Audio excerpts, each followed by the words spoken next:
శ్రీమాత్రే నమః. జ్ఞానసుధా సభ్యులందరికీ శుభరాత్రి. ఇప్పుడు రాత్రి అందరూ పడుకునే ముందు ఒక చిన్న కథ అందరూ వినేసి పడుకోండి. తప్పకుండా మీకు నచ్చుతుంది అనుకుంటున్నాను. మీ పిల్లలకు కూడా ఈ కథ చెప్పండి. కథ పేరు సింహము కుందేలు. సింహము కుందేలు కథ పేరు మీకు అర్థమైంది అనుకుంటున్నాను. కథ పేరు సింహము కుందేలు.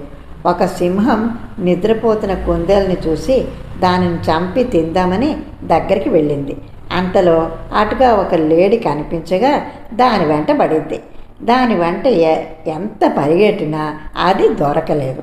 ఆ శబ్దానికి నిద్రలేచిన కుందేలు జాగ్రత్త పడి తప్పించుకుంది. లేడి పోతే పోయింది, కుందేలనైనా సరే భుజిద్దాం అనుకుని వెనక్కి రాక అది కూడా కనిపించక సింహం ఇలా తలచింది, నాకు జరగవలసిందే జరిగింది. చేతిలో లేని దానికోసం పరిగెట్టాను, కానీ చేతికి దక్కిన దాన్ని పోగొట్టుకున్నాను. ఇందులో నీతి ఏంటంటే, కొందరు పెద్ద పెద్ద లాభాలు ఆశించి చేతికి అంది వచ్చిన లాభాన్ని వదులుకుంటూ ఉంటారు. ఇది ఈ కథలో ఉన్న నీతి. ఇలాగే ఇంకొక మంచి కథ రేపు రాత్రి కలుద్దాం. అప్పటిదాకా సెలవు. శ్రీమాత్రే నమః.